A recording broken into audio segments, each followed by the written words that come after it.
guys, Samantha from Jessima Tutorials here, and today I'm going to show you the basics of colour recipe mixing with Premo Polymer Clay. Now, the primaries you are going to start out with are Premo Zinc Yellow, Premo Cobalt Blue, and Premo Fuchsia. These are going to give you your secondary colours like your orange, greens and purples, and then from there you can make pretty much any colour you want.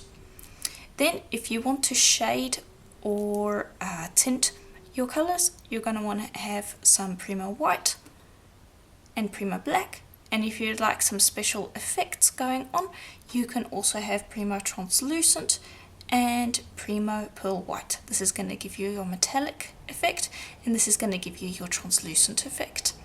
And those are all of the special effects that are going to be mixed into these once you've actually mixed your colour recipe up.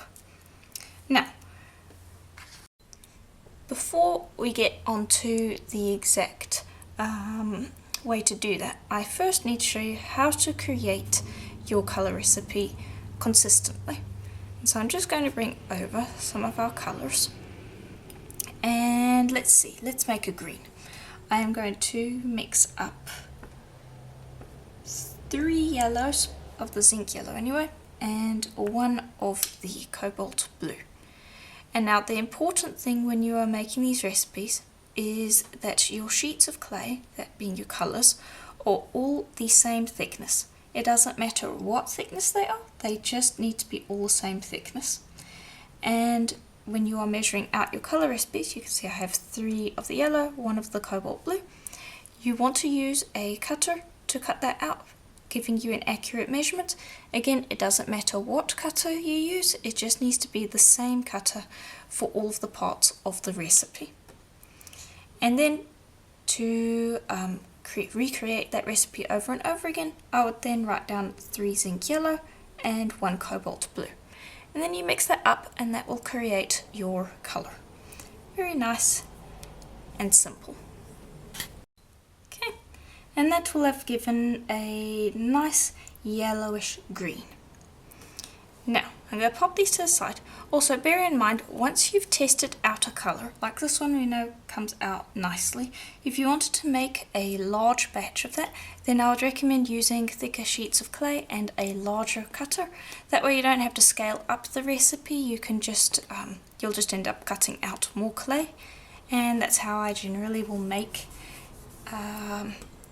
recipes larger quantity, and also how I will start making recipes. I will use a very small cutter and very thin sheets of clay so that I only have a small amount of clay at the end. That way if the recipe doesn't work out, you haven't wasted a lot of clay. Okay, now I've done a basic colour chart over here, so just bear with me one moment while I bring that over. And here it is. Okay, now just ignore this for a moment. This goes into tinting your clay. This is the part that you want to focus on. Over here is where you're going to make your basic secondary colours, that being orange, green and blue. And you're still going to be using the fuchsia, zinc yellow and cobalt blue and mixing them together like you normally would. Just swap the fuchsia out for what would normally be a red. It does the exact same thing. And that is what's going to get you your secondary colours. Then let's say that you wanted a secondary colour that's going one of 2 ways. So for instance, let's take the orange. If you wanted it to be more yellow, you would add more of the zinc yellow and less of the fuchsia. If you wanted it to be more red, you would add more of the fuchsia and less of the orange. And the same goes for each of the secondary colours. And there are so many that you can make. I have only created a few over here. Let's say you wanted it to be really yellow, you could add 10 yellow and only 1 fuchsia, and that would get you a really yellowy orange. So tint the clay or mix the colours up depending on where you want them to end up.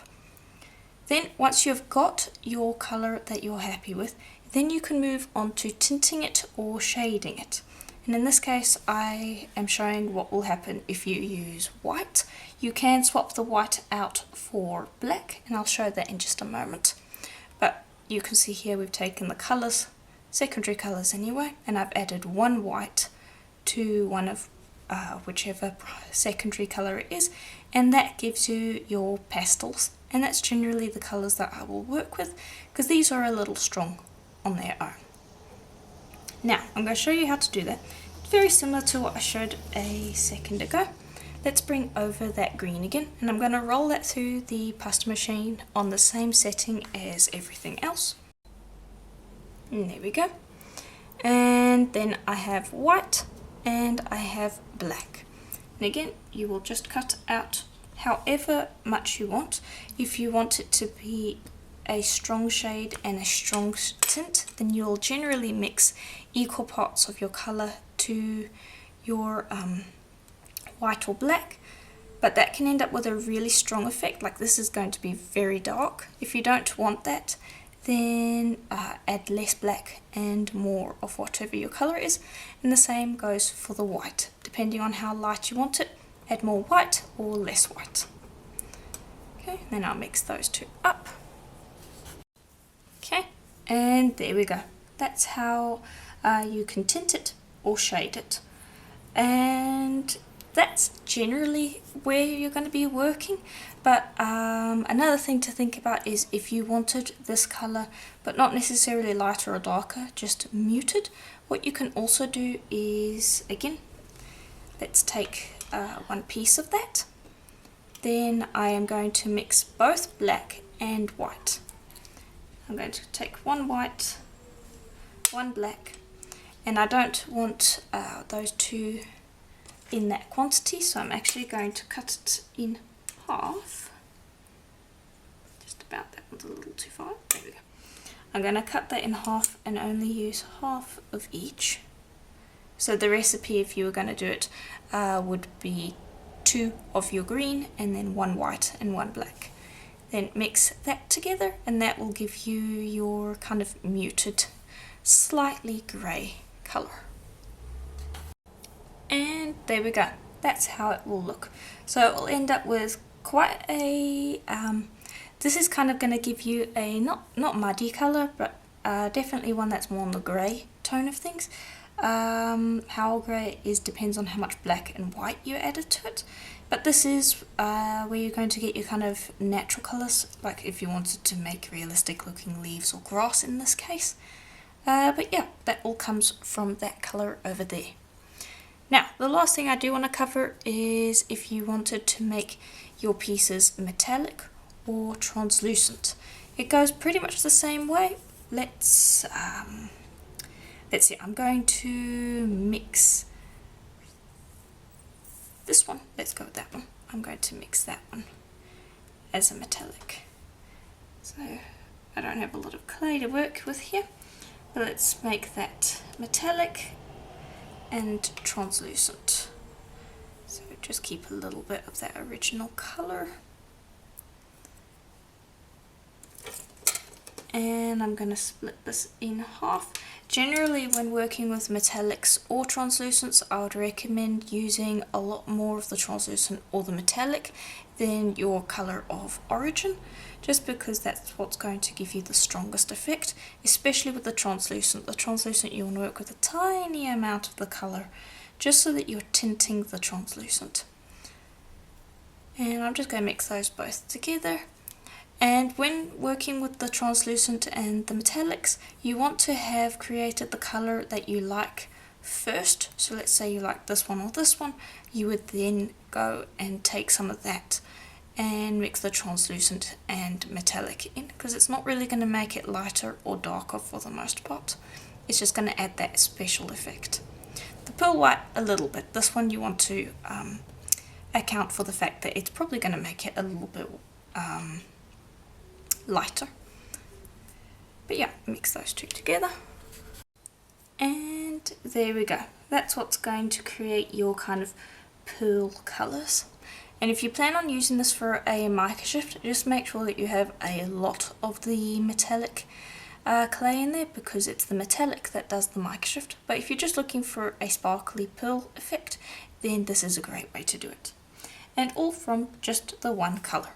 So this was the colour mixed with black, this was the colour mixed with white, translucent, black and white, and pearl white. And you can do that with any colour you mix up. So going back to this over here, any of these colours could be turned into that. So you can see how much variety this opens up, and you don't have to worry about not using the ones that are mixed up in Primo's line. Sometimes just grabbing it straight out the box is great, but also sometimes they don't have the exact colour you want, and this is a great way to get started making your own colours. So yeah, I do hope that explained everything. Last thing I do want to go over is what to do once you've got your colours.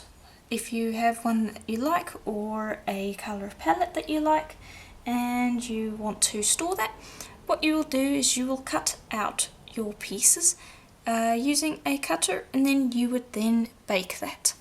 And once you've baked it, you can then create colour recipe cards. And I have a little box of those off to the side on my desk. And I don't have a lot at the moment because I have only just really started doing it properly. But here are some of them. And what I'll do is I'll have colours that I like together. You can have either one colour plus its tints, or you can do what I'm doing here, where I create palettes where I think the colours go nicely together. And I've got a couple over here, and you can see how those go. I always write down the brand of clay, plus a name to give me an idea of what I wanted to make with it. But yeah, that's what you would do. And then I write the colour recipes on the back. Don't mind my scrawly handwriting, just so long as you know what you meant when you write it down, that's all that matters. But that's how I store my colour recipes, and it's quite fun to just pull that out of the box, flick through when you are planning a project, and have something ready. It's also great for inspiring when you're feeling a little unsure of where to go. So I definitely recommend making some colour palettes so that you have something to spark those creative juices, or just a way that you can create a project over and over again with accurate colours. But yeah, that is pretty much it for the video.